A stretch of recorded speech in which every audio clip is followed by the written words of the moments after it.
Qu'est-ce que les pelleteuses ont mis au jour? Différentes maçonneries dont les plus anciennes sont là on va dire du tournant du XVIIe siècle, à vérifier un peu d'après les sources historiques. Donc les vestiges du bastion d'artillerie, qui est ce puissant mur ici, qu'il faut imaginer bien sûr beaucoup plus important. C'est-à-dire que là on arrête les décapages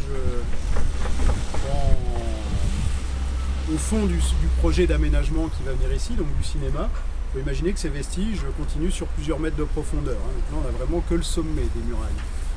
Alors là on est sur le bastion d'artillerie, donc un bastion en angle de forme triangulaire.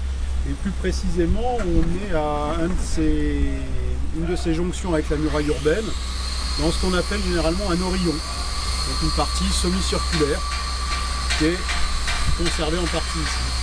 Ce bastion, il sert à accueillir une terrasse au sommet avec des pièces d'artillerie, donc des canons pour défendre la ville.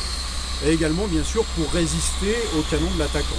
C'est un mur assez épais avec une levée de terre derrière, pour briser les ondes de choc des tirs d'artillerie et protéger donc la ville.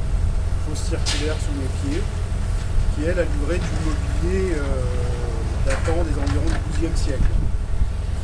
Ça nous fait déjà une belle fosse, plus d'1 mètre de diamètre et un bon mètre 50 de profondeur. Alors une fosse du XIIe siècle qui renfermait différents mobiliers de quel genre? Renferme de la poterie, des objets en os, en bois de serre, on a aussi des plaques de terre cuite brûlées. Il faut peut-être imaginer qu'on est près d'un four ou ce genre de choses. Donc tout ça c'est encore en cours de fouille. Donc on n'a pas encore tout compris, tout bien analysé.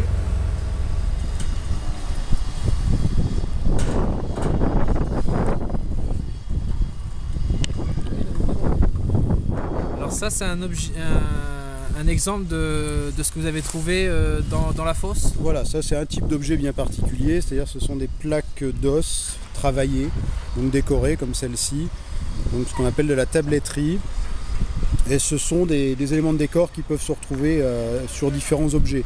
Ça peut être par exemple des manches de couteau ou on va dire un peu comme de la marqueterie.